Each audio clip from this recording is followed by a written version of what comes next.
नमस्कार, मेरा नाम मनीष है। आप देख रहे हैं निष्पक्ष भारत। आशा छात्र संगठन की ओर से आज प्रेस कॉन्फ्रेंस किया गया। प्रेस कॉन्फ्रेंस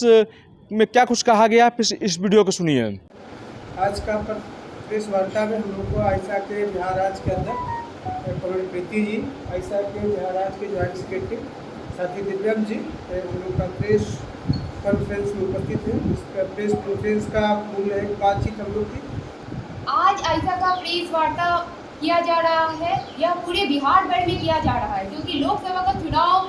पूरा हो चुका है और यह स्पष्ट तौर पर हम लोग का जो रिजल्ट सामने में आया है उससे ऐसा साफ साफ दिखा है कि छात्र युवा का जो जनादेश रहा है वह मोदी सरकार के खिलाफ रहा है। ऐसे में पिछले 10 सालों को जब हम याद करते हैं तो देखते हैं कि जिस प्रकार नई शिक्षा नीति मोदी सरकार के द्वारा 2020 में लाया गया और उसके खिलाफ में हम लोग का लगातार आंदोलन रहा कि इसको खारिज किया जाए। FYUP भी इम्प्लीमेंट किया गया लगातार विश्वविद्यालय में और फीस वृद्धि जो हमारे सामने है वो दिख रहा है और लगातार रोजगार पे जो हमला रहा है। यह जो तमाम सवाल रहे हैं हमारे पिछले 10 सालों में आयशा के द्वारा सड़कों पे आंदोलन के थ्रू और तमाम चीज़ों में हम लोग उठाते रहे हैं। ऐसे में मोदी सरकार फिर से सरकार में आए हैं और उनसे हम मांग करते हैं कि तमाम जो हमारी समस्याएं रही हैं छात्र युवाओं का रोजगार और शिक्षा के क्षेत्र में, तो लगातार हम देखते हैं कि जिस तरीके से मोदी जी आए हैं और उनका एक कहना है कि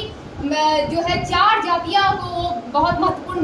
बात करते हुए बोले हैं तो उत्थान की बात करते हैं। एक है गरीब, महिला, युवा और किसान। तो मैं बोलती हूँ कि जब आप 4 जातियों को उत्थान की बात करते हैं तो सबसे पहले मैं अभी थोड़ी सी बात इस पे कर देती हूँ कि अभी जो जितने डिग्री तापमान में जो युवा जो है बेरोजगारी के स्थिति में जो देश में जो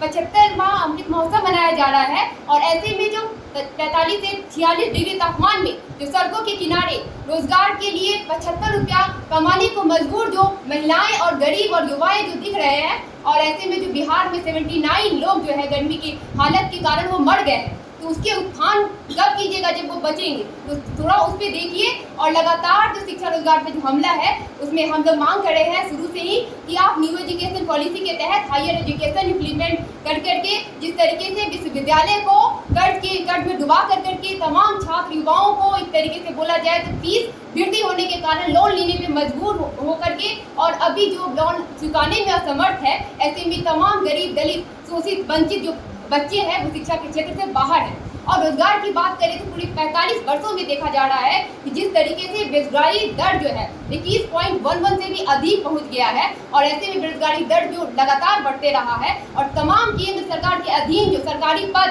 खाली रिक्त पड़े हैं और उसको बहाल नहीं कर रहे हैं। तो हमारा मांग है कि तमाम जो सरकारी पद जो रिक्त पड़े हैं उस पर तुरंत बहाली हो और लगातार जो तुरंत बहाली करके उन सबको पदस्थापित किया जाए और इस पर विशेष तौर पर ध्यान दिया जाए क्योंकि निजीकरण का जो प्रयास है लगातार शिक्षा के क्षेत्र को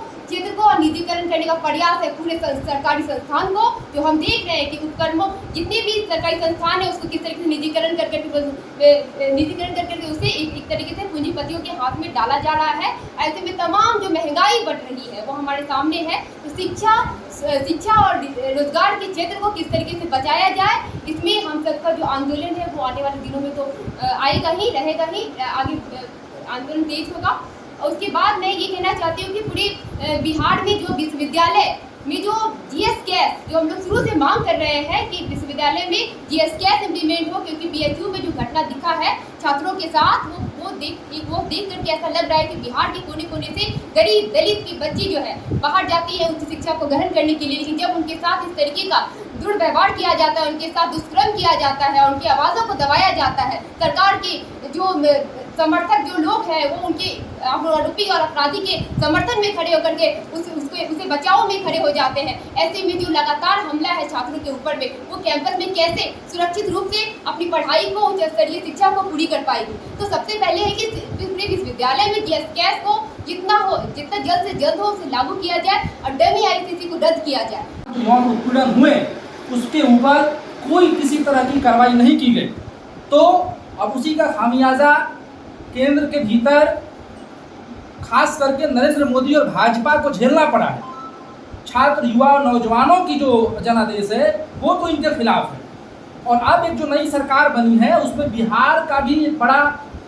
महत्वपूर्ण अंग है और बिहार के तरफ से नीतीश जी उसमें शामिल हैं और खुद नीतीश जी इसी पटना विश्वविद्यालय के शताब्दी समारोह में नरेंद्र मोदी जी से ये पटना विश्वविद्यालय को केंद्रीय विश्वविद्यालय का दर्जा देने के मांग कर चुके हैं। तो अब हम ये मांग करते हैं कि नीतीश जी सत्ता के हिस्सा हैं, मंत्रिमंडल के हिस्सा हैं, बिहार के भीतर बिहार की जनता ने उनको एक ठीक ठाक सीट दिया है, वो पटना विश्वविद्यालय को अविलंब केंद्रीय विश्वविद्यालय का दर्जा दें। इसके अलावा देश के भीतर जो खाली पद पड़े हैं, उन खाली पदों पर रिक्तियां हों। पेपर लीक का मसला जो है हिंदुस्तान के भीतर बड़ा संकट बनते जा रहा है। अभी हमने देखा कि नीट के भीतर क्या हुआ, और आज सुप्रीम कोर्ट ने आदेश दिया है कि जिन 1563 छात्रों को ग्रेस मार्क्स दिया गया था, उनका री एग्जाम होगा। तो एनटीए एक तरफ से ये कह रही थी कि हम ये एग्जाम रद्द नहीं करेंगे, और बिना किसी घोषणा के ग्रेस मार्क्स दे दिया गया, बिना किसी नियम के ग्रेस मार्क्स दे दिया गया।